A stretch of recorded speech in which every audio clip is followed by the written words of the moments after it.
what actually the word value mean, right? Values are basically the broad preferences concerning the appropriate course of action or the outcome. These are the basic convictions. These are specific mode of conduct. ये basically कुछ होना चाहिए और कुछ नहीं होना चाहिए को वैल्यूज कहते हैं.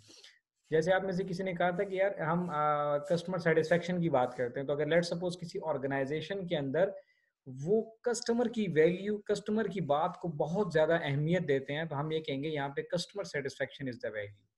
इसी तरह एक और ऑर्गेनाइजेशन है जहाँ पे कस्टमर की कोई खास सुनवाई नहीं होती, तो हम कहते हैं यार ये तो कस्टमर को कोई वैल्यू ही नहीं देती, इनकी यहाँ customer satisfaction is not a value.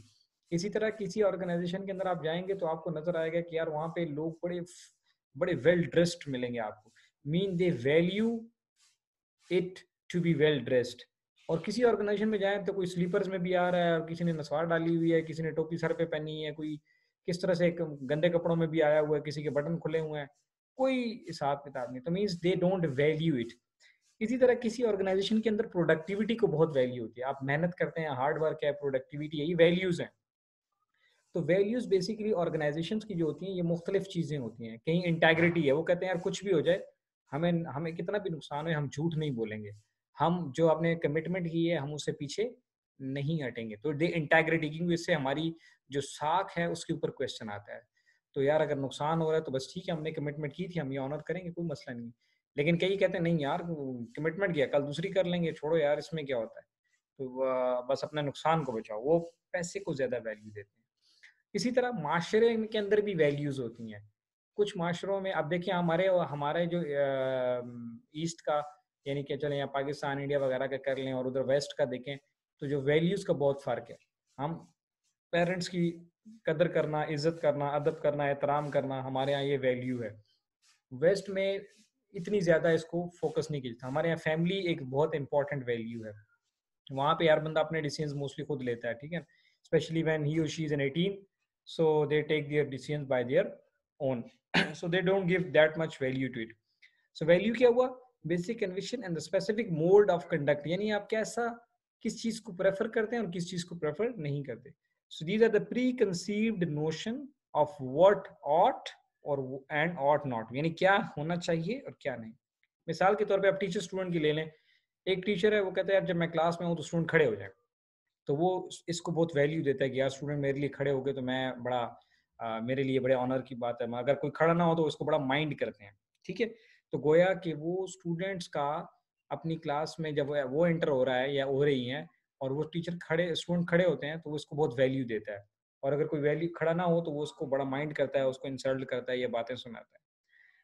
अब एक बंदा मेरे जैसा है, वो कहता है यार जब मैं क्लास में आ रहा हूँ तो बेशक कोई खड़ा ना हो मेरे लिए बेहतर है, क्योंकि मुझे फील होता है कि यार डिस्टर्बेंस होती है, बस बैठे हैं बैठे रहें. आप देखिए, आप लोग जितने भी मेरे साथ मतलब मेरे स्टूडेंट्स रह चुके हैं, तो मैं जब क्लास में आता हूँ तो मैं कभी भी किसी को नहीं कहता कि खड़े हो जाए, और बल्कि अगर कोई खड़ा हो तो उसे कहता हूँ यार बैठ जाओ बैठ जाओ.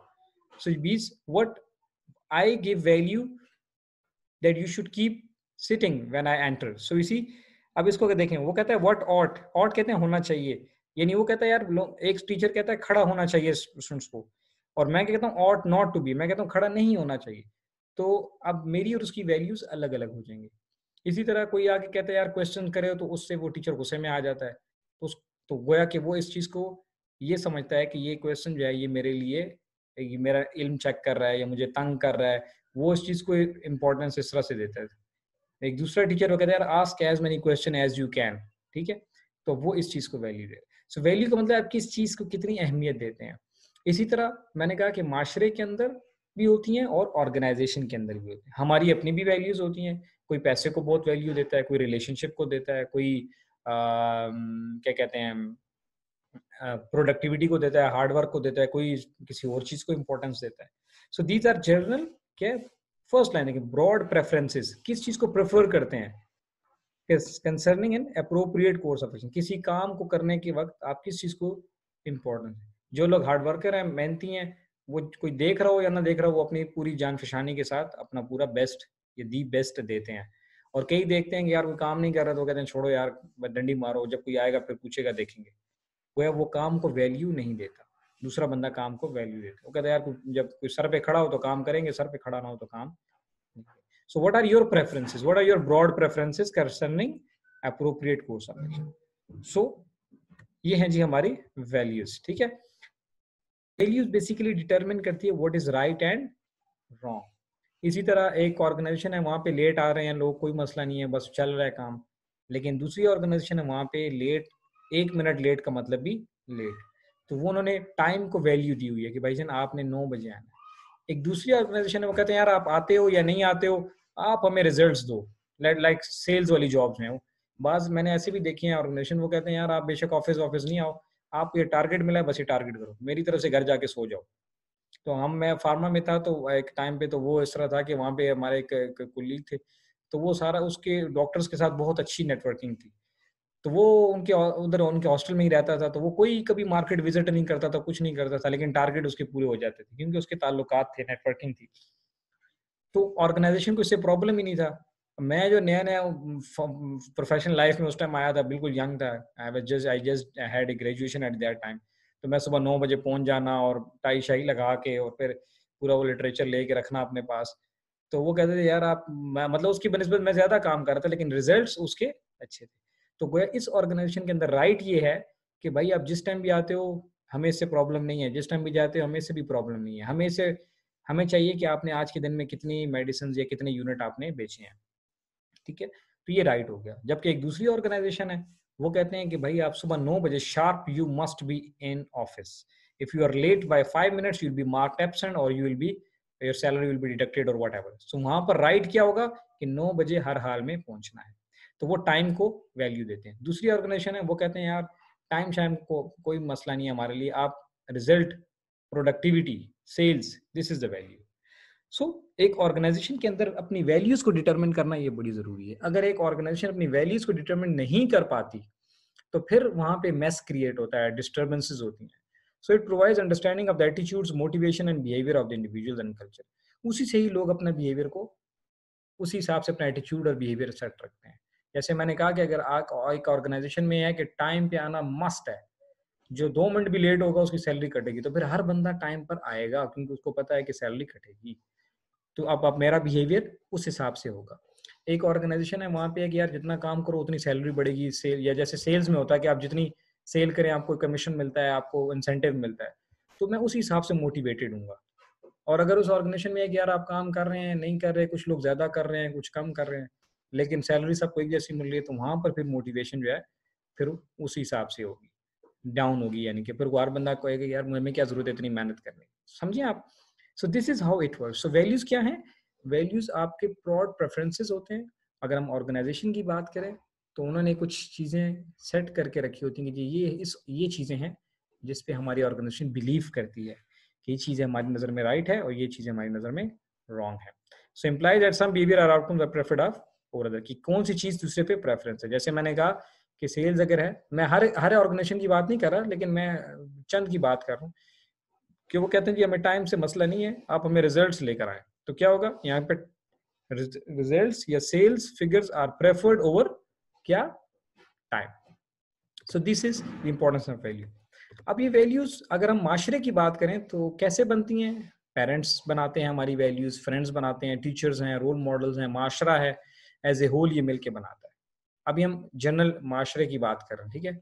इसी तरह जब ऑर्गेनाइजेशन की बात करेंगे तो फिर ऑर्गेनाइजेशन के अंदर ऑर्गेनाइजेशन की टॉप मैनेजमेंट वैल्यू बनाती है. अब एक, अगर हम आपकी पर्सनल वैल्यूज की बात करें तो पेरेंट्स कैसे वैल्यू बनाते हैं? आपने घर में देखा कि आपके पेरेंट्स ने, आपने जब छोटी सी बचपन में कोई चोरी की या किसी की कोई टॉफी उठाई, कैंडी उठाई, तो आपको पेरेंट्स ने कहा कि नहीं बेटा ये बुरी बात है, आप चोरी करना अच्छी बात नहीं है, ये हमारे दीन में भी मना किया गया वगैरह वगैरह. तो आपने शुरू में देखा, आपने शुरू से अपने पेरेंट्स को देखा, उन्होंने कभी कोई ऐसी चीज नहीं की, तो आपकी एक वैल्यू बन गई कि नहीं यार झूठ बोलना या चोरी करना ये गलत बात है. लेकिन एक ऐसा माशरा जिसमें वो कहते हैं यार बस किसी की जेब मान लो कहीं से कुछ मिल जाए ले आओ, वहां पे किसी से छीना भी पड़े तो उसको अप्रिशिएट करते हैं, यार ये बच्चा बड़ा तगड़ा है, ये अपना हक लेकर आ जाता है, या ये छीन के भी आ जाता है, ये 2 थप्पड़ किसी को लगा के उससे लेके आ जाता है. This is how their values are. तो वो बड़े होकर भी उसकी यही वैल्यू बनेगी कि यार अपने लिए जो चीज चाहिए वो ला सके. इसी तरह फ्रेंड्स हैं, टीचर्स हैं, पूरा माशरा मिलकर हमारी अकदार को मुतय्यन कर रहा होता है. अब जैसे हम कहते हैं यार माशरे में कोई बड़ा आ जाए तो सिगरेट नहीं पीना चाहिए, ठीक है ना, वो लोग सिगरेट फेंक देते हैं यंग लड़के जो होते हैं, या बड़े भाई को देख के या वालिद को देख के। तो ये एक वैल्यू है कि यार बस बड़ों के सामने अदब एहतराम, इवन बड़ों को अक्सर पता भी होता है कि यार ये सिगरेट पी रहा है, तो वो उसके अदब में, तो ये एक वैल्यू हो जाती है उसकी तरफ से। अब वैल्यूज दो तरह की होती हैं, एक होती है टर्मिनल वैल्यूज और एक होती है इंस्ट्रूमेंटल वैल्यूज। टर्मिनल जैसे कि नाम से जाहिर है एंड, जिसमें हम बात करते हैं एंड की। Terminal values are preferences concerning the ends to be achieved, यानी जो कि मकसद है उसको अचीव करना, ये टर्मिनल वैल्यू। जैसे मैंने कहा, आप कहते हैं ऑनेस्टी, तो ऑनेस्टी मकसद नहीं होता, ऑनेस्टी के जरिए हम कुछ अचीव करना चाह रहे हैं। एक बंदा है वो कहता है कि यार वो बिजनेसमैन है और वो कहता है यार मैं बिल्कुल जो है ना कभी भी किसी के साथ दो नंबरी नहीं करता। क्यों? क्योंकि इससे कस्टमर रिटेंशन रहती है, कस्टमर को पता है कि यार ये बंदा एक नंबर चीज देता है। तो गोया ऑनेस्टी इसकी टर्मिनल वैल्यू नहीं होगी, बल्कि इसकी टर्मिनल वैल्यू क्या होगी? Customer satisfaction. इंस्ट्रूमेंटल वैल्यू क्या होगी? वो preferences for the means to be used, जिसके जरिए से उसने वो वैल्यू हासिल करनी है। मिसाल के तौर पे आप दोनों को इकट्ठा समझते हैं, आप हार्ड वर्क करते हैं, ठीक है, तो अब हार्ड वर्क आपकी इंस्ट्रूमेंट होगा, इंस्ट्रूमेंट। आप हार्ड वर्क क्यों करते हैं, हासिल क्या करना चाहते हैं? आप अच्छे ग्रेड हासिल करना चाहते हैं मिसाल के तौर पे। तो अच्छे ग्रेड लेना ये या टॉप करना, ये आपकी टर्मिनल वैल्यू हो जाएगी, एंड जो अचीव करना चाहते हैं। और आप उसको अचीव कैसे कर रहे हैं, वो मीन्स क्या है, through which means, through the hard work. तो इसी तरह इंसान की भी कुछ इंस्ट्रूमेंटल वैल्यूज होती हैं, कुछ टर्मिनल वैल्यूज होती हैं।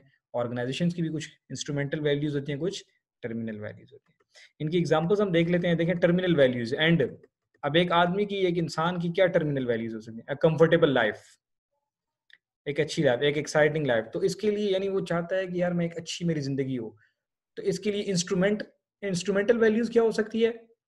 हार्ड वर्क हो सकता है, एजुकेशन हो सकती है, ऑनेस्टी हो सकती है, ठीक है ना, कि उनके जरिए ये क्या करना चाहता है कि इतना पैसा कमा ले कि वो एक कंफर्टेबल लाइफ जाए।